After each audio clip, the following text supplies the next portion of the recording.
15 minute. ഒരു 15 minute മുമ്പേ ഹോസ്പിറ്റലിൽ എത്തിച്ചിരുന്നെങ്കിൽ അവൾ ഇന്നും ഉണ്ടാകുമായിരുന്നു ഞങ്ങളുടെ കൂടെ.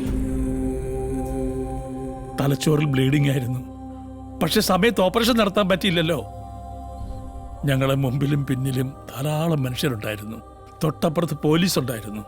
ഒരു മിനിറ്റ് നേരം ഒന്ന് വഴിമാറി തന്നിരുന്നെങ്കിൽ അവളെ രക്ഷിക്കാൻ കഴിയുന്ന പ്രകടനക്കാരുണ്ടായിരുന്നു. പക്ഷെ അവർക്കൊന്നും അവൾ ആരുമല്ലല്ലോ. എനിക്ക് ആരോടും പകയില്ല, ആരോടും. പക്ഷെ ഇവിടുത്തെ ഈ സിസ്റ്റം, അതിനോട് എനിക്ക് പകയുണ്ട്, പുച്ഛമുണ്ട്. ഈ നാട്ടിൽ ഇങ്ങനെ ഒരു അവസ്ഥ മറ്റാർക്കും ഉണ്ടാകരുതെന്ന് ആഗ്രഹമുണ്ട്. That's why I decided to fight until death.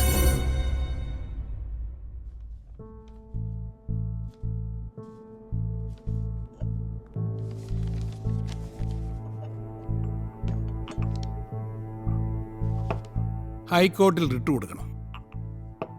Sir തന്നെ നേരിട്ട് കേസ് ഫയൽ ചെയ്യുന്നതാണ് നല്ലത്. പൊതു താല്പര്യ ഹർജി ഒന്നും കൊടുത്തിട്ട് ഒരു കാര്യമില്ല.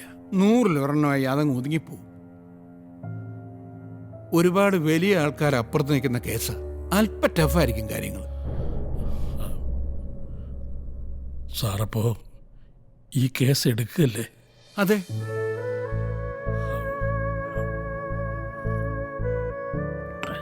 ഇനി സത്യം പറയാം, ഇവിടെ വരുന്നതിന് മുമ്പ് ഞാൻ 4 വക്കീലന്മാരെ കണ്ടു. എല്ലാവരും കഥ മുഴുവൻ കേട്ടു, സഹതപിച്ചു.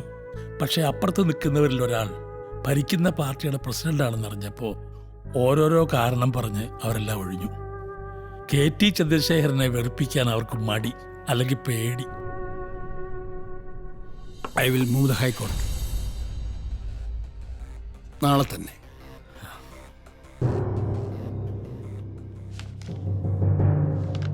ഈ കേസ് വളരെ വളരെ ഗൗരവമേറിയതാണ്. ഈ ബെഞ്ചിന് മുന്നിൽ വന്നിട്ടുള്ള മറ്റ് സമാന കേസുകളെക്കാൾ ഡിസ്റ്റർബിംഗ് ആണ് ഈ കേസ്.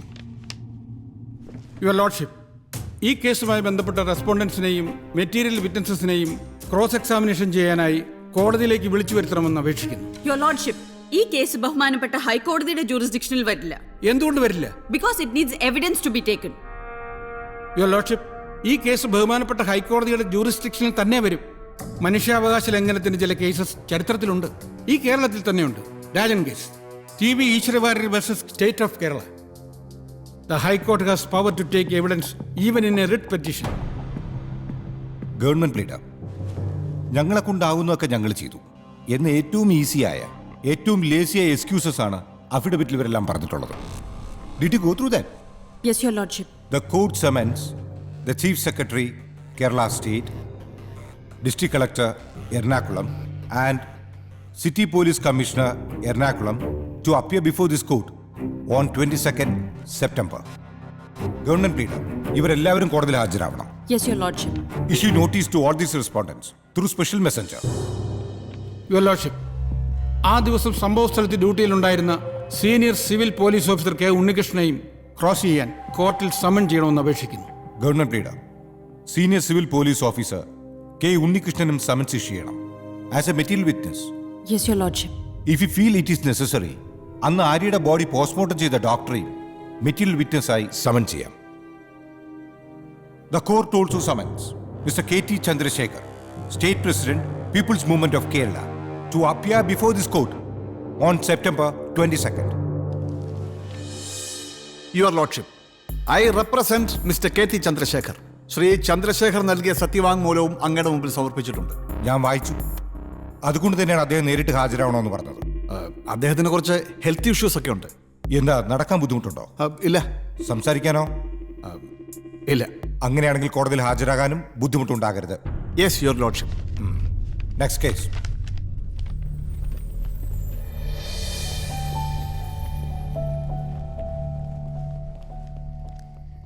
ഹൈക്കോർട്ട് കേസ് തുടങ്ങി. ബന്ധപ്പെട്ടവരെല്ലാം നേരിട്ട് ഹാജരാകാൻ ജസ്റ്റിസ് വിശ്വാസ് ഉത്തരവിട്ടപ്പോൾ ഞങ്ങളുടെ ആത്മവിശ്വാസം കൂടി. ഇതിനിടയ്ക്കാണ് സിദ്ധാർത്ഥ് സാറിന് അസുഖം വരുന്നത്. പക്ഷെ അദ്ദേഹം പിന്മാറിയില്ല. ഒരു ഘട്ടം എത്തിയപ്പോൾ അദ്ദേഹത്തെ കൊണ്ട് പറ്റില്ല എന്ന് തോന്നിയപ്പോൾ ഞാനും പറഞ്ഞു ഇനി ചികിത്സയെ ശ്രദ്ധിക്കാൻ. അദ്ദേഹം കേട്ടില്ല. മജ്ജ മാറ്റിവെക്കുക എന്നുള്ളത് മാത്രമേ ഇനി ചെയ്യാനുള്ളൂ എന്ന് ഡോക്ടർ പറഞ്ഞപ്പോൾ തകർന്നത് സിദ്ധാർത്ഥ് എന്ന മനുഷ്യനല്ല, സിദ്ധാർത്ഥ് എന്ന അഡ്വക്കേറ്റാണ്. അജയിനോട് ഇതേക്കുറിച്ച് സംസാരിക്കാൻ അദ്ദേഹത്തോട് പറഞ്ഞത് ഡോക്ടറാണ്. അതിന് അദ്ദേഹം തയ്യാറായത് ജീവിച്ചിരിക്കാനുള്ള തീവ്രമായ ആഗ്രഹം കൊണ്ടല്ല, ഈ കേസ് ജയിക്കാൻ വേണ്ടിയാണ്. ജയിക്കാൻ വേണ്ടി മാത്രം. ആർക്കെങ്കിലും ശിക്ഷ വാങ്ങിക്കൊടുക്കാനോ എനിക്ക് നഷ്ടപരിഹാരം കിട്ടാനോ അല്ല ഞങ്ങൾ ഈ കേസ് നടത്തുന്നത്. മറ്റൊരു ജീവൻ ഇനി ഇങ്ങനെ തെരുവിൽ പൊലിയാതിരിക്കാനാ.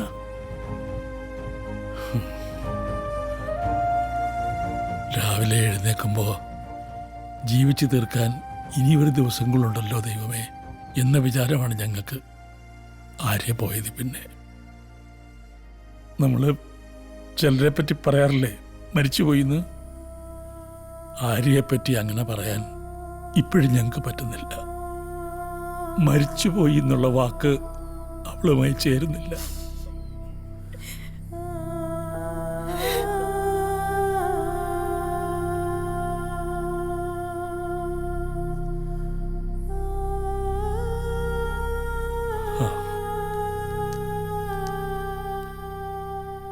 നാളെ ഈ കേസിൻ്റെ ഏറ്റവും പ്രധാനപ്പെട്ട ഹിയറിംഗ് ആണ്. അതിനു മുമ്പ് അജയ് ഇക്കാര്യങ്ങളൊക്കെ അറിയണം എന്നെനിക്ക് തോന്നി.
ആ ആ ശരി, ഞാൻ ഇറങ്ങുക.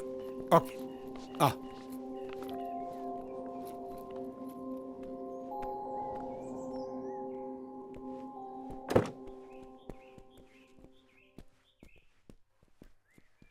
I will drop you.